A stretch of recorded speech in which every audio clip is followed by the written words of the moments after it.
नमस्कार, आप देख रहे हैं आई इंडिया और मैं हूं डॉक्टर पंकज सिंह गौर। और हमारे स्टूडियो में आज खास मेहमान फिर एक बार आए हुए हैं। जैसा कि आप सभी लोग, आपसे परिचय प्राप्त ही है आप सबका और जानते पहचानते भी हैं, महाभविष्य वक्ता स्वामी मृदुला महाराज जी। आज हम खास चर्चा करने आपसे जा रहे हैं। दरअसल जैसे जैसे उपराष्ट्रपति चुनाव को लेकर तिथि नज़दीक आ रही है, वैसे वैसे उपराष्ट्रपति को लेकर के तमाम चर्चाएं सोशल मीडिया पर हो रही हैं। तो हमने सोचा क्यों ना आज हम पता करें कि अंक गणित क्या कहती है, ज्योतिष क्या कहती है, इसमें किसका पलड़ा भारी रहने वाला है। इसको लेकर के स्वामी मृदुला महाराज जी को आज हमने आमंत्रित किया है। आपका बहुत बहुत स्वागत है। तो आपको बता दें कि 9 सितंबर को भारत में उपराष्ट्रपति का चुनाव होना है और ऐसे में चुनाव को लेकर जैसे जैसे तिथि नज़दीक आती जा रही है, वैसे वैसे सोशल मीडिया पर तमाम तरीके की चर्चाएं चल रही हैं। चर्चा इस समय बहुत तेजी से इस बात को लेकर चल रही है, क्या क्रॉस वोटिंग हो सकती है। जिस तरीके से सत्ताधारी दल के विरुद्ध विपक्ष एकजुट हुआ है और कहीं ना कहीं शांत माहौल दिख रहा है, कहीं ना कहीं जैसे खामोशी अख्तियार कर ली गई हो कि निर्णय मुझे करना है। दरअसल हाल ही में एक जो बिल आया, उस बिल को लेकर तमाम पार्टियां नाराज बताई जा रही सत्ताधारी दल से, यानी एनडीए से नाराज हैं इस बात को लेकर कि उस बिल में अगर किसी के विरुद्ध एफआईआर होती है, कोई भी नेता हो, उसका पद जा सकता है। सीधे तौर पर यदि वो मुख्यमंत्री है, प्रधानमंत्री है या अन्य महत्वपूर्ण पदों पर है, मंत्रियों के पद पर है, और यदि एफआईआर दर्ज होती है और उसे जेल जाना पड़ा तो वो पद उसका चला जाएगा। तो इसको लेकर के जो बिल आया, ये कहीं ना कहीं पार्टियों को नागवार गुजरा है। अंदर खाने तमाम निर्दलीय और इसके अलावा जो बहुत सारे ऐसे दल हैं जो एनडीए के इस बिल के समर्थन में नहीं दिखाई दे रहे हैं, क्योंकि उनका मानना है कि जिसकी सत्ता होगी वो उत्पीड़न करा सकता है, वो एफआईआर करा सकता है और जेल भिजवा सकता है और पद छीन सकता है। तो इसका असर क्या उपराष्ट्रपति पद के होने वाले चुनाव पर पड़ने वाला है, इसको भी आज जानेंगे। लेकिन हम आज इसलिए बैठे हुए हैं चूँकि ये बहुत ही नज़दीकी मुकाबला बताया जा रहा है। इस नज़दीकी मुकाबले में जीत हार किसके पाले में रहने वाली है, आज हम ज्योतिष अंक से जानने का प्रयास करेंगे। पहले तो अपने दर्शकों को बता देते हैं कि जैसा कि सभी जानते हैं, एनडीए ने इस बार जो है सीपी राधाकृष्णन को प्रत्याशी बनाया है और साथ ही इंडिया गठबंधन की ओर से बी सुदर्शन रेड्डी इनको प्रत्याशी बनाया गया है। ये पूर्व न्यायमूर्ति हैं और उधर एनडीए की प्रत्याशी सीपी राधाकृष्णन ये राज्यपाल रहे हैं। तो दोनों प्रत्याशी इस समय वोट मांगते हुए दिखाई दे रहे हैं, नजर आ रहे हैं। और ये नौबत आई क्यों, ये सभी जानते हैं। 21 जुलाई 2025 को अचानक से जगदीप धनखड़ जो उपराष्ट्रपति थे वो त्यागपत्र दे देते हैं, कहीं ना कहीं एनडीए के लिए मुसीबत खड़ी कर देते हैं। ना बोलते हुए भी वो मौन साथ जाते हैं, लेकिन और स्वास्थ्य खराबी का कारण बताते हैं जो किसी के गले नहीं उतरता। अचानक से इस्तीफा होने को लेकर तमाम तरीके की तमाम बातें होती हैं। बात तो अंदर की बाहर नहीं आई, लेकिन उस पर तमाम समीक्षाएं हो गई। हालांकि कोई जगदीप धनखड़ इकलौते ऐसे उपराष्ट्रपति नहीं है जिन्होंने पहली बार अचानक से इस्तीफा दिया हो। इससे पहले के इतिहास में अगर जाएं तो आपको बता दें कि पूर्व में वीवी गिरी और आर वेंकट रमन ये उपराष्ट्रपति पद पर रहते हुए इस्तीफा दे चुके हैं। तो कुल मिलाकर इस इस्तीफे के बाद यहाँ पर चुनाव हो रहा है और चुनाव में इज्जत पूरी तरीके से दांव पर लगी है एनडीए सरकार की। हालांकि बहुमत की सरकार है, आंकड़ा उनके पक्ष में दिखाई देता है। आंकड़ों की बात कर लें तो कुल मिलाकर यहाँ 790 कुल मतदाता जिन्हें उपराष्ट्रपति चुनना है, उनमें से 442 लोकसभा के सदस्य हैं और 240 राज्यसभा के, और 10 सदस्य जो मनोनीत होते हैं। कुल मिलाकर के यहाँ पर लोकसभा में अगर स्थिति देखें एनडीए और इंडिया गठबंधन की, किसके पक्ष में कितने मतदाता हैं, उस पर भी एक नज़र दौड़ा लें, फिर आगे हम इस पे और चर्चा करेंगे। एनडीए के पास लोकसभा में 293 सदस्य, जबकि इंडिया के पास 249 सदस्य लोकसभा में हैं। गैर इंडिया और गैर एनडीए के जो सदस्य हैं वो 15 हैं। ये चौंकाने वाले आंकड़े आ रहे हैं जो गैर इंडिया और इंडिया गठबंधन के हैं। इन पर बहुत दारोमदार टिका हुआ है, इन पर निर्णय करना है। तो कुल 15 ऐसे सदस्य लोकसभा में हैं। राज्यसभा की बात करें तो एनडीए के जो राज्यसभा सदस्य हैं वो हैं 134, जबकि इंडिया गठबंधन के 106। यहाँ पर गैर एनडीए और गैर इंडिया गठबंधन के जो सदस्य हैं राज्यसभा के वो 30 हैं। तो इस तरीके से कुल संख्या हो जाती है 45। ये 45 का आंकड़ा बहुत ही मतलब डरावना है। ये किसके पक्ष में जाएंगे ये देखना लाजमी रहेगा और इन्हीं सब पर दारोमदार टिका हुआ है। इस बीच बहुत तेजी से ये चर्चा चल रही है कि क्रॉस वोटिंग हो सकता है। क्रॉस वोटिंग अगर होती है तो जाहिर तौर पर किसका नुकसान होगा, किसका फ़ायदा होगा, ये इसका अंदाज़ा लगाया जा सकता है। तो इस बार उपराष्ट्रपति पदक को लेकर, उपराष्ट्रपति चुनाव को लेकर ये देखना लाजमी रहेगा कि ये बहुत महत्वपूर्ण चुनाव माना जा रहा है। बिहार में होने वाले विधानसभा चुनाव से पहले ये चुनाव होगा, इसकी छाप भी कहीं न कहीं वहाँ तक जाएगी। क्या कुछ निकल करके आएगा, सीधे हम आपको लेकर चलते हैं महाभविष्यवक्ता स्वामी मृदुलाम महाराज जी के पास। वो हमें बताएंगे कि क्रॉस वोटिंग की क्या संभावना है ज्योतिष में। आपको क्या लग रहा है, जैसा सोशल मीडिया पर बहुत तेजी से चल रहा है। आई इंडिया के सभी दर्शकों का स्वागत है। सीपी राधाकृष्णन जो एनडीए के उपराष्ट्रपति के जो उम्मीदवार हैं, उनकी राशि जो है कुंभ है, और जो इंडिया के जो उम्मीदवार हैं उपराष्ट्रपति के वो है वी सुदर्शन रेड्डी, उनकी राशि वृक है। वृक राशि है और उनका चंद्रमा उच्च में इस समय बैठा हुआ है। उनका चंद्रमा उच्च में बैठा है और सीपी राधाकृष्णन का जो शनि है वो नीच राशि में बैठा हुआ है। तो दोनों के नाम में बहुत समानताएं हैं और बहुत कांटे की लड़ाई दोनों में होने जा रही है। ऐसा नहीं है कि सीपी राधाकृष्णन और वी सुदर्शन रेड्डी किसी के लिए एक तरफा जो है उपराष्ट्रपति का चुनाव नहीं है। इसमें बहुत ही कठिन लड़ाई दोनों के बीच में है। अच्छा स्वामी जी, रोकूंगा यहाँ पर। आंकड़े तो इंडिया के एनडीए गठबंधन के पक्ष में दिखाई दे रहे हैं, यानी यह सीधे तौर पर सीपी राधाकृष्णन के पक्ष में जो आंकड़े हैं वो दिखाई दे रहे हैं बहुमत की ओर। फिर क्या लगता है आपको, क्या क्रॉस वोटिंग की भी संभावना हो सकती है?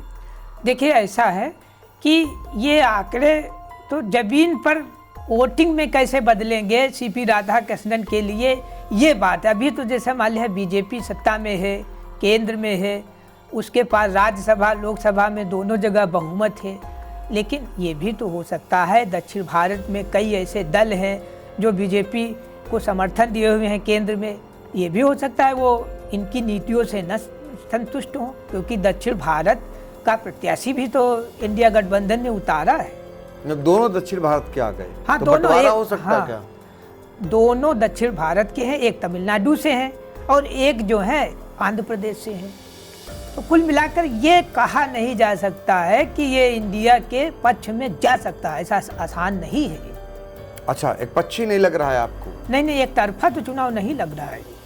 अच्छा, क्या बहुत सारी चीज़ें जब दक्षिण भारत के ही दोनों प्रत्याशी हैं तो चंद्रबाबू नायडू, जिनका अहम रोल माना जा रहा है, और उनकी बैसाखी से मोदी सरकार चल रही है, तो उनको लेकर भी ढुलमुल रवैया कहीं तो नहीं ऐसा हो सकता है? देखिए, चंद्रबाबू नायडू, लग नहीं रहा है कि चंद्रबाबू नायडू जो है बीजेपी को वोट करेंगे। नहीं लग रहा? नहीं लग रहा है। तो भाई वो तो बीजेपी के सरकार के सहयोगी दल हैं। देखिए, उन्होंने बीजेपी को लोकसभा में समर्थन दिया है। अब एक जो उपराष्ट्रपति का उम्मीदवार है वो तो उनके घर का है, उनके ही राज्य का है, तो उनको तो देना पड़ेगा उसको वोट। ऐसी संभावना है? ऐसी संभावना 100% है पूरी। आपका अंक गणित कह रहा है या ज्योतिष कह रही है? ऐसा ज्योतिष शास्त्र में निकल रहा है कि चंद्रबाबू नायडू सीपी राधाकृष्णन को वोट नहीं देंगे। नहीं देंगे? हाँ, नहीं देंगे। तो स्थितियां फिर बहुत ही गंभीर हो सकती हैं। तो ऐसा भी तो भारतीय जनता पार्टी कर सकती है, यानी एनडीए कर सकती है, जो माहिर रही हमेशा से चुनाव जीतने में, उनसे बढ़िया एक्सपर्ट कोई नहीं रहा। तो वो इंडिया में भी तोड़फोड़ तो कर सकते हैं, इंडिया गठबंधन में भी। इंडिया में तोड़फोड़ हो सकती यदि ये 9 सितंबर के बजाय जो है 31 अगस्त को चुनाव खुलता। समय, डेट, तारीख, नक्षत्र जो है ये सब इंडिया के पक्ष में आ गए हैं। अच्छा। हाँ, ये इंडिया के पक्ष में आ गए हैं। इंडिया के जो चुनाव के जो उपराष्ट्रपति के दावेदार हैं उन्होंने 21 जो है अगस्त को नामांकन किया था और एनडीए के 20 को। नामांकन में भी जो है 20 और 21 शुभ अंक माना जाता है, तो शुभ अंक का तो प्रभाव इंडिया गठबंधन को मिलेगा। अच्छा, 21 तारीख बहुत शुभ होती है जी, इसका भी प्रभाव यानी कि आपका कहने का मतलब हाँ। बी सुदर्शन रेड्डी को मिल सकता है। हाँ, बी सुदर्शन रेड्डी चुनाव में जो है बहुत ही आप मान कर चलिए अच्छी स्थिति में आएंगे। अच्छा, तो अच्छा, ये बहुत तेजी से सोशल मीडिया पे चल रहा है क्रॉस वोटिंग को लेकर के। आप आंकड़े देख रहे हैं, जो मैंने आंकड़े अभी दर्शकों को बताए, 45 ऐसे सदस्य हैं लोकसभा और राज्यसभा के जो गैर इंडिया और गैर एनडीए दल के हैं। इनका बड़ा रोल होगा 45 का। तो 45 का जो रोल होगा, इनका झुकाव ज़्यादा किस तरफ होगा?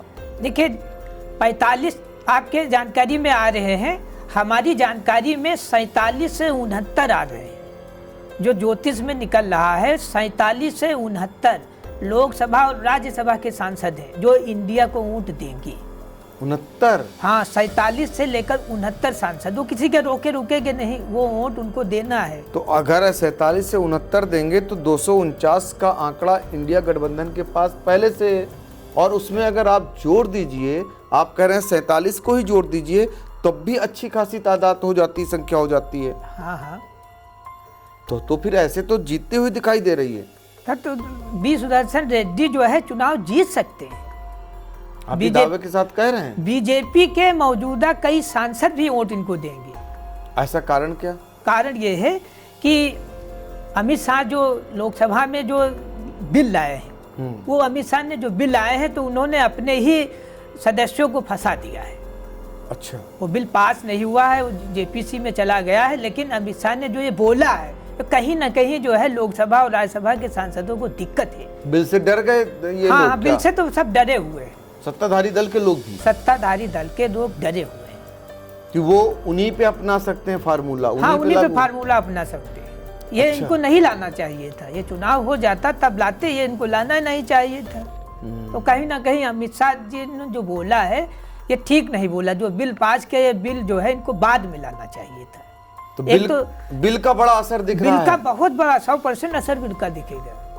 ओह, देखिए, बिल जिसकी चर्चा हमने शुरुआती दौर में की कि जो बिल लाए थे एनडीए सरकार जो लाई है, अमित शाह का बड़ा रोल बताया जा रहा है। और अमित शाह राजनीति कैसी करते हैं ये किसी से छिपा नहीं है।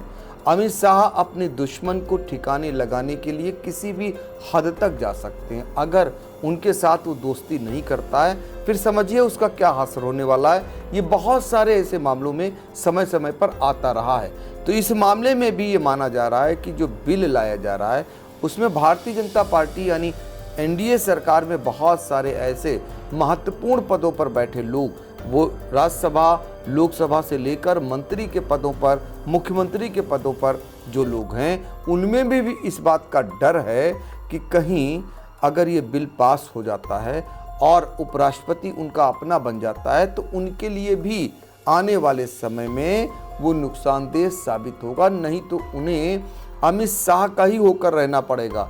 यदि जहां भी नाफरमानी की, उसके बाद उनका हश्र बहुत बुरा होगा, यानी उनका राजपाट चला जाएगा। ये बिल को लेकर के गैर जो एनडीए गठबंधन दल के जो लोग हैं वही नहीं शशांकित हैं, बल्कि भारतीय जनता पार्टी के तमाम लोग शशांकित हैं। हाँ। तो ये लग रहा है कि वो बिल का बड़ा असर दिखेगा। बिल्कुल, बिल का असर दिखेगा, बिल्कुल तय है बिल का असर। बात यह है, जो उपराष्ट्रपति का चुनाव होता है गोपनीय होता है। इसमें किस पार्टी के किस नेता ने, किस सदस्य ने किसे वोट दिया, इसे कोई नहीं जान सकता है। और ये जब 9 सितंबर को उपराष्ट्रपति चुन लिया जाएगा तो उसका कार्यकाल फिर 5 साल का हो जाएगा। उपराष्ट्रपति में ऐसा नहीं होता है। उपराष्ट्रपति जब चुना, जैसे अभी चुना जाएगा 9 सितंबर को, तो फिर उसका कार्य 5 साल के लिए उसी समय से हो जाएगा। तो ज्योतिष शास्त्र ये बिल्कुल कह रहा है कि यहाँ पर कुछ भी बड़ा उलटफेर हो सकता है। ज्योतिष शास्त्र देखिए, जो धनखड़ जी को जो बीजेपी ने हटाया था, तो बीजेपी ने अपने पैर पर कुल्हाड़ी उसी समय मार लिया था। आपने कहा हटाया था, वो तो खुद कह रहे थे हमारा स्वास्थ्य खराब है, हम इस्तीफा दे रहे हैं। ऐसा नहीं हो सकता। इतना बड़ा उपराष्ट्रपति का पद होता है, कोई इतने बड़े पद पर बैठकर अपना पद नहीं छोड़ सकता है। लोग बहुत भाग्यशाली लोग होते हैं जो इस पद पर पहुंचते हैं। ये तो मनगढ़ंत बात है, चाहे मीडिया, सोशल मीडिया में चाहे जो चले, कोई पद नहीं छोड़ता है, कोई नेता नहीं अपना पद छोड़ता है, कोई एमएलए एमपी पद नहीं छोड़ता है, कोई गांव का प्रधान पद नहीं छोड़ता है, तो ये उपराष्ट्रपति का पद कैसे कोई छोड़ देगा? तो जबरदस्ती बोल क्यों नहीं रहे? कुछ क्या डर गए हैं सरकार से? हाँ, को उनको दबाया गया, जो भी हो सिस्टम, वो बीजेपी दबाव बना रही है। ये तो जबरदस्ती इस्तीफा लिया गया है। अच्छा, अब आप ये समझिए कि क्रॉस वोटिंग किन किन राज्यों से होगी? बताइए। आंध्र प्रदेश, उत्तर प्रदेश, उत्तर प्रदेश से भी? उत्तर प्रदेश से भी क्रॉस वोटिंग होगी। अच्छा। राजस्थान, मध्य प्रदेश, कर्नाटक, जम्मू कश्मीर, तेलंगाना, तमिलनाडु, ये सब क्रॉस वोटिंग हो सकते हैं? ये सब क्रॉस वोटिंग होगी। अच्छा, ये बिल्कुल दावे के साथ कह रहे हैं? बिल्कुल दावे के साथ तय है। इंडिया गठबंधन का प्रत्याशी बढ़त में है, वो जीत भी सकता है। तो देखिए, दर्शकों के लिए ये भविष्यवाणी जो ज्योतिष शास्त्र के अनुसार निकाली गई है, यह आपका दावा है, यानी महाभविष्यवक्ता स्वामी मृदुलाम जी का ये दावा है कि इस बार इंडिया गठबंधन का प्रत्याशी जीत सकता है। अब इस दावे में कितनी दम है आपको देखना लाजमी रहेगा, क्योंकि 9 सितंबर को ही मतदान है, उसी दिन फैसला आना है। आपकी बहुत सारी भविष्यवाणियां सच साबित हुई हैं। इस बार उपराष्ट्रपति पद के चुनाव को लेकर आपकी भविष्यवाणी की कसौटी को हम भी कसने की कोशिश करेंगे, और दर्शकों से भी मेरा अनुरोध है कि उस दिन का वो इंतज़ार करें, और जैसे ही परिणाम आएगा स्वामी जी को फिर एक बार स्टूडियो बुलाएंगे, ताकि आपके तमाम सवालों से आप जो है उनका जवाब देंगे। उस समय की स्थितियां क्या बनती हैं, इसका आप लोग इंतज़ार करिए। और हाँ, आपको अगर कोई जिज्ञासा है तो कमेंट बॉक्स में जाकर आप कमेंट भी कर सकते हैं।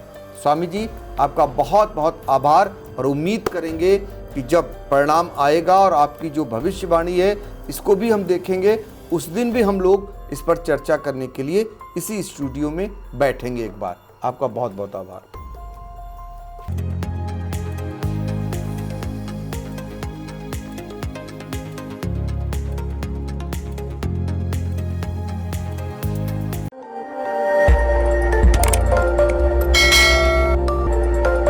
खबर आपकी, नजर हमारी। देखते रहिए आई इंडिया।